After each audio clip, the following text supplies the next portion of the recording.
बड़ा दिन है। थोड़ी देर पहले मैंने गांधीनगर मुंबई वंदे भारत एक्सप्रेस के तेज रफ्तार सफर का अनुभव किया। ये सफर था तो कुछ मिनटों का ही, लेकिन ये मेरे लिए बहुत गौरव से भरे क्षण थे। ये देश की और गुजरात की पहली वंदे भारत ट्रेन है। कालूपुर रेलवे स्टेशन से कालूपुर मेट्रो स्टेशन और फिर वहां से अहमदाबाद मेट्रो की सवारी करते हुए मैं थलतेज पहुंचा। यानी कोई बाहर से वंदे भारत के जरिए आ रहा हो तो उसके बाद सीधे सीधे मेट्रो पर चढ़कर शहर में अपने घर जा सकता है या काम के लिए शहर के दूसरे हिस्से में जा सकता है।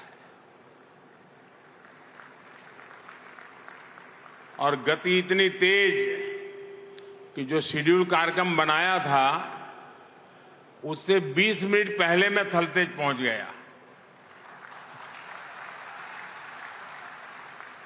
मैं आज ट्रेन में सफर कर रहा था। डिपार्टमेंट के लोग कई खूबियां बताते रहते हैं, एडवर्टाइजमेंट भी करते रहते हैं, कितनी स्पीड है, क्या व्यवस्था है, सब। लेकिन एक और पहलू जो शायद डिपार्टमेंट की तरफ का ध्यान नहीं गया है, मुझे वो अच्छा लगा, मैं बताना चाहता हूं। ये जो वंदे भारत ट्रेन है, मैं कोई गणितज्ञ नहीं हूं, वैज्ञानिक नहीं हूं, लेकिन मोटा मोटा मैं अंदाज लगा सकता हूं कि हवाई जहाज में यात्रा करते समय अंदर जितनी आवाज आती है, वंदे भारत ट्रेन में वो आवाज शायद 100वें हिस्से की हो जाती है।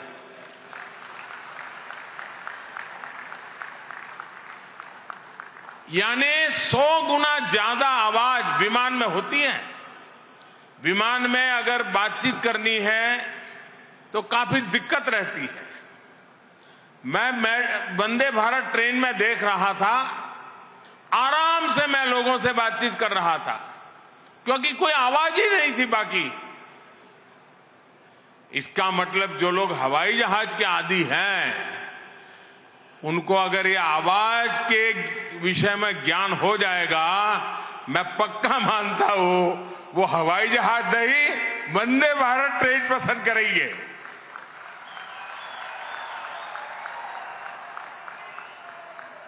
અને મારા અમદાવાદીઓ,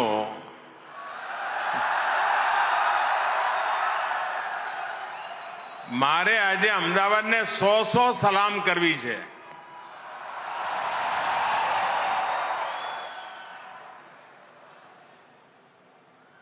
નવરાત્રીનો તહેવાર હોય, રાત આખી દાંડિયા ચાલતા હોય, આપણું શહેર કે આપણું ગુજરાત ઊંઘતું જ ના હોય, એવા નવરાત્રીના દિવસોમાં આ ધૂમ ધકતી ગરમીની વચ્ચે આટલો મોટો વિરાટ જનસાગર during this heat मैं पहली बार we જોયો છે see ભાઈ। this sea of people that have હું gathered અહીંયા જ here. મોટો થયો। I have આવડો seen for the મોટો first time. કાર્યક્રમ Ahmedabad I have grown up here. હોય, એ મારો આ પહેલો અનુભવ છે। Such a massive event being organized in એટલા માટે Ahmedabad. This is the first time that I'm અમદાવાદીઓને seeing such a sight. મારા 100 સલામ। અને એનો અર્થ એ થયો Hats off to the people of કે Ahmedabad. અમદાવાદીઓને મેટ્રો શું છે એની બરાબર સમજણ છે। मैं एक बार हमारा urban And the people of development Ahmedabad मंत्री understand करी थी। what is metro. મેં કહ્યું ભાઈ તમે મેટ્રોમાં I was આખા speaking to the દેશમાં કરવી ministers જોઈએ, of આપણી urban જવાબદારી છે. development પણ તમને અમદાવાદીઓ સૌથી વધારે and I વેચાણ asked them આપશે. about the metro to be established in the entire country. મેં કહ્યું સાહેબ અમારો અમદાવાદી છે But ને I told હિસાબ them લગાવે કે ઓટો રિક્ષામાં જવું તો કેટલા પૈસા થાય, કેટલો that time the people of જાય, Ahmedabad will કેટલી ગરમી ખાવી પડે. understand the importance of metro the most, અને મેટ્રોમાં જવું તો since they are the આટલું ones તરત એ મેટ્રોમાં who આવી જાય. understand સૌથી વધારે saving time and money on travel. આર્થિક રીતે લાભ કરે એ અમદાવાદનો પેસેન્જર કરે. એટલે તમારા અમદાવાદમાં એક જમાનામાં The passengers of Ahmedabad are the ones who most understand value for money when it comes to હવે transportation. મેટ્રો વાળો એમ કરીને ગીત ગાશે.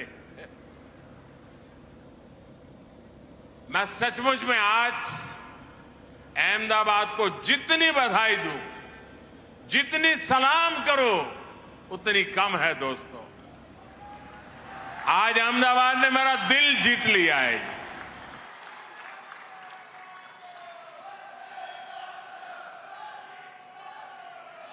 भाई और बहनों, 21वीं सदी के भारत को देश के शहरों से नई गति मिलने वाली है.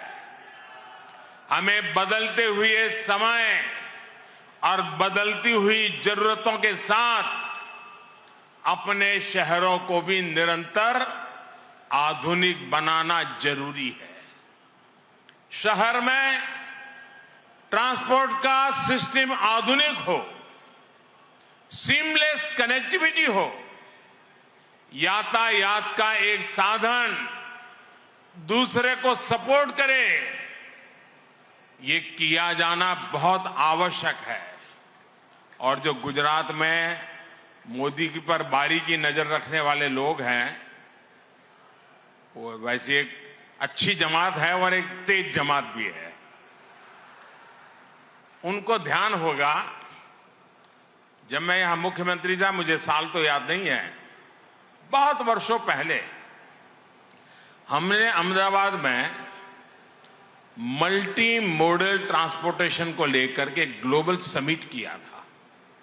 यानी उस समय भी मेरे दिमाग में चलता था, लेकिन कुछ विषय भारत सरकार के होने के कारण मैं तब नहीं कर पाया. अब आपने मुझे वहां भेजा तो मैंने अब ये कर दिया.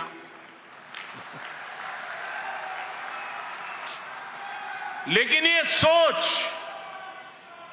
आज साकार होती हुई देखता हूं.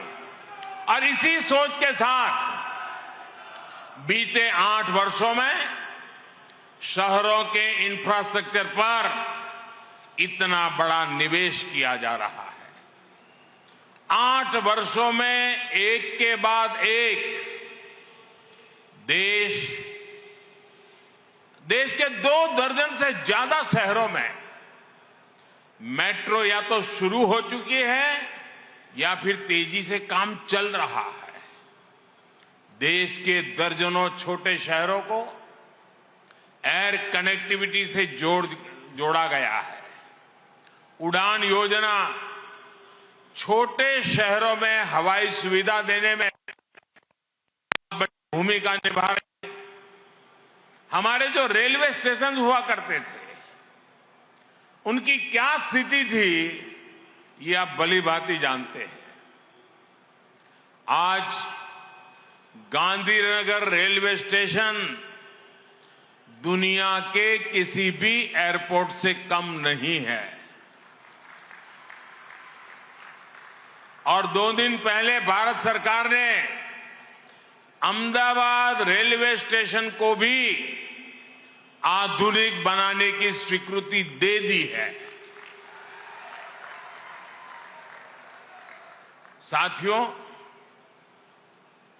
देश के शहरों के विकास पर इतना अधिक फोकस, इतना बड़ा निवेश इसलिए किया जा रहा है क्योंकि ये शहर आने वाले 25 साल में विकसित भारत के निर्माण को सुनिश्चित करने वाले हैं.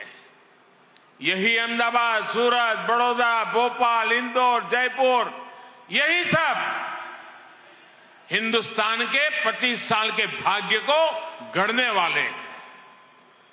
ये निवेश सिर्फ कनेक्टिविटी तक सीमित नहीं है, बल्कि दर्जनों शहरों में स्मार्ट सुविधाएं बन रही हैं, मूल सुविधाओं को सुधारा जा रहा है, मुख्य शहर के आसपास के इलाकों, सबअर्ब्स को विकसित किया जा रहा है। ट्विन सिटी का विकास कैसे होता है, गांधीनगर, अहमदाबाद इसका उत्तम उदाहरण है। आने वाले समय में गुजरात में अनेक ट्विन सिटी के विकास का आधार तैयार हो रहा है। अब तक हम सिर्फ New York new Jersey twin city सुनते रहते थे। मेरा हिंदुस्तान पीछे नहीं रह सकता।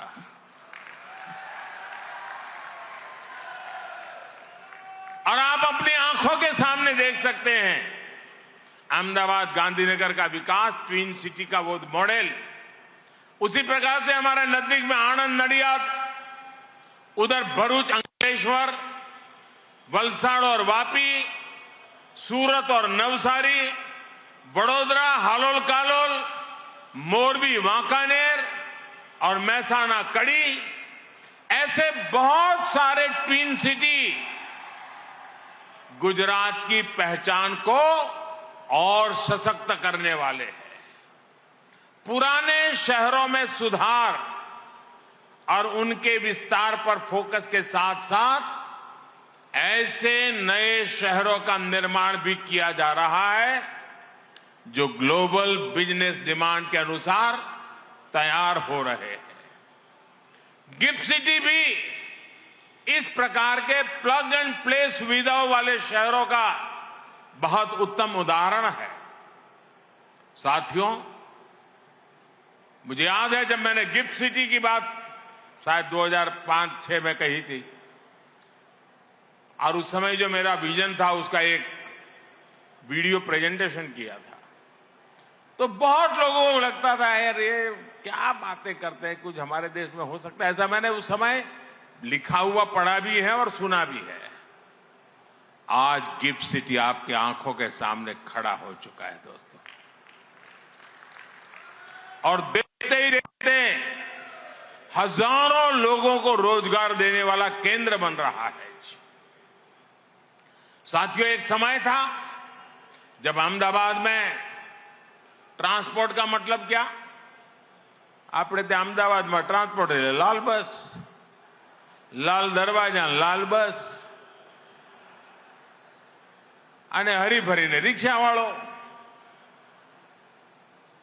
साथियों, जब मुझे गुजरात ने अपनी सेवा का अवसर दिया तो मेरा सौभाग्य रहा कि हम यहां बीआरटी कॉरिडोर पर काम कर पाए।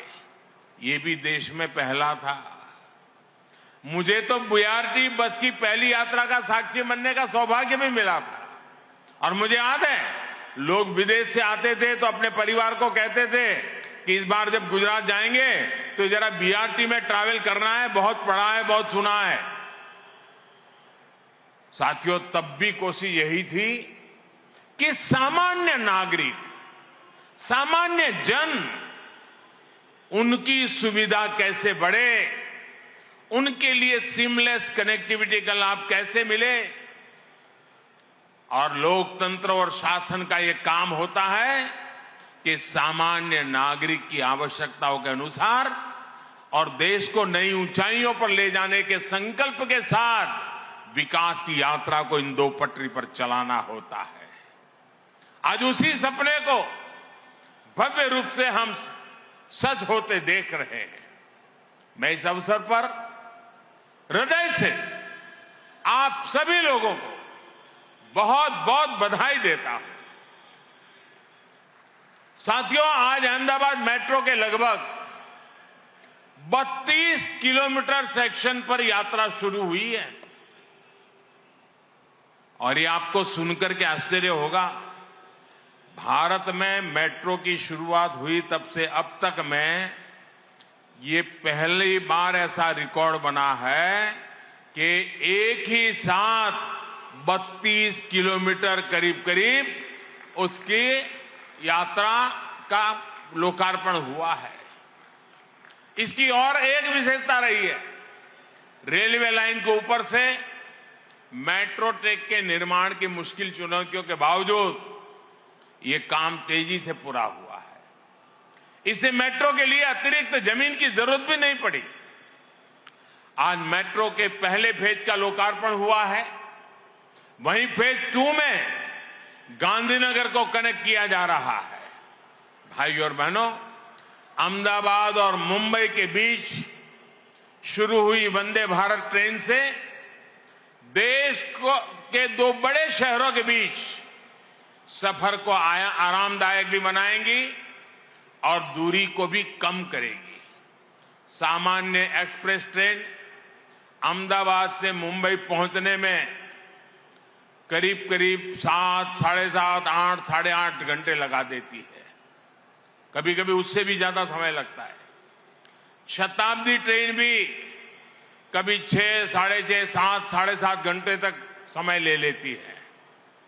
लेकिन वंदे भारत ट्रेन अब ज्यादा से ज्यादा 5.5 घंटे में ही अहमदाबाद से मुंबई पहुंचा देगी। धीरे धीरे इसमें और सुधार होने वाला है। और आज जब मैं वंदे भारत ट्रेन को बनाने वाले चेन्नई में बन रही थी, उसके बनाने वाले सारे इंजीनियर, वायरमैन, फिटर, इलेक्ट्रिशियन, इन सबसे मिला और मैंने उनको पूछा, बोले साहब आप हमें काम दीजिए, हम इससे भी अच्छा बनाएंगे, इससे भी तेज बनाएंगे और जल्दी से बनाएंगे। मेरे देश के इंजीनियर्स, टेक्नीशियंस, इनका ये आत्मविश्वास, उनका ये भरोसा मुझे इस बात पर विश्वास से कहने के लिए प्रेरित करता है कि देश इससे भी तेज गति से बढ़ने वाला है। यही नहीं, बाकी ट्रेनों की तुलना में इसमें ज्यादा यात्री सफर कर पाएंगे। मैं एक बार काशी से स्टेशन पे पूछ रहा था, मैंने कहा भाई वंदे भारत ट्रेन का क्या एक्सपीरियंस है? बोले सबसे ज्यादा टिकट वंदे भारत की जा रही है। मैंने कहा वो तो कैसे संभव है? बोले साहब गरीब लोग इसमें जाना पसंद करते हैं, मजदूर लोग जाना पसंद करते हैं। मैंने कहा क्यों? बोले साहब उनकी 2 लॉजिक है।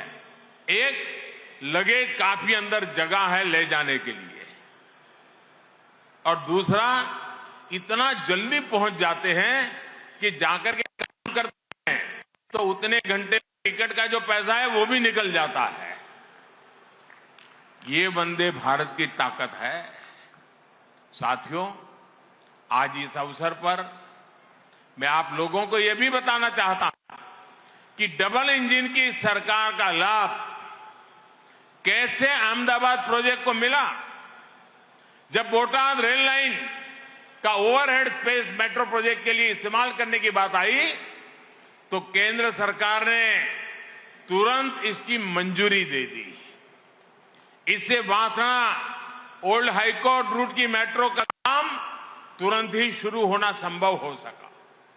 अहमदाबाद मेट्रो पर जब मेट्रो पर काम करना हमने शुरू किया तो रूट ऐसा प्लान किया गया जिससे गरीब से गरीब को भी लाभ हो। ये ध्यान रखा गया कि जहां पब्लिक ट्रांसपोर्ट की सबसे ज्यादा जरूरत है, जहां सांकरी सड़कें पार करने में बहुत ज्यादा समय लगता हो, वहां से मेट्रो गुजरे। अहमदाबाद मल्टी मॉडल कनेक्टिविटी का हब बने, इसका पूरा ध्यान रखा गया। कालूपुर में आज मल्टी मॉडल हब बनाया जा रहा है। यहां बीआरटी स्टेशन के सामने ही और ग्राउंड फ्लोर में सिटी बसें खड़ी होगी। टैक्सी और प्राइवेट कार के लिए अपर फ्लोर में सुविधा रहेगी। सरसपुर एंट्री की तरफ नया मेट्रो स्टेशन है और हाई स्पीड रेल स्टेशनों को भी ड्रॉप और पिकअप पार्किंग जैसी सुविधाओं से जोड़ा जा रहा है। कालूपुर रोड ओवरब्रिज को सरसपुर रोड ओवरब्रिज से जोड़ने के लिए स्टेशन के सामने 13 लेन की रोड बनाई जाएगी। कालूपुर के अलावा साबरमती बुलेट ट्रेन स्टेशन को भी मल्टी मॉडल ट्रांसपोर्ट हब के रूप में विकसित किया जा रहा है। साथियों, शहर के हमारे गरीब, हमारे मध्यम वर्गीय परिवार, मिडिल क्लास के साथियों को धुएं वाली बसों से मुक्ति मिले, इसके लिए इलेक्ट्रिक बसों के निर्माण और संचालन के लिए भारत सरकार ने फेम योजना बनाई है।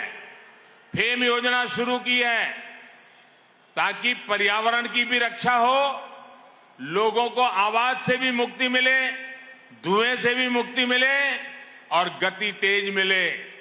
इस योजना के तहत अभी तक देश में 7,000 से अधिक इलेक्ट्रिक बसों को स्वीकृति दी जा चुकी है। इन बसों पर केंद्र सरकार लगभग 3,500 करोड़ रुपए खर्च कर रही है। गुजरात के लिए भी अभी तक 850 इलेक्ट्रिक बसें स्वीकृत हो चुकी हैं, जिनमें से अनेक बसें आज यहां सड़कों पर उतर भी चुकी है। भाइयों और बहनों, लंबे समय तक हमारे यहां शहरों को जाम से मुक्त करने, हमारी ट्रेनों की गति बढ़ाने के लिए गंभीर प्रयास नहीं हुए। लेकिन आज का भारत स्पीड को, गति को जरूरी मानता है, तेज विकास की गारंटी मानता है। गति को लेकर ये आग्रह आज गति शक्ति नेशनल मास्टर प्लान में भी दिखता है, नेशनल लॉजिस्टिक पॉलिसी में भी दिखता है और हमारे रेलवे की गति को बढ़ाने के अभियान में भी स्पष्ट होता है। आज देश का रेल नेटवर्क आज made in India Vande Bharat train को चलाने के लिए तेजी से तैयार हो रहा है। 180 किलोमीटर प्रति घंटा तक की रफ्तार पकड़ने वाली ये ट्रेनें भारतीय रेलवे की दशा भी बदलेंगे, दिशा भी बदलेंगे, ये मेरा पूरा विश्वास है। अगले साल अगस्त महीने तक 75 वंदे भारत एक्सप्रेस ट्रेनें चलाने के लक्ष्य को हम तेजी से काम कर रहे हैं। भारत की वंदे भारत ट्रेन की खूबी ये है कि ये मात्र 52 सेकंड में, 52 सेकंड में 100 किलोमीटर प्रति घंटे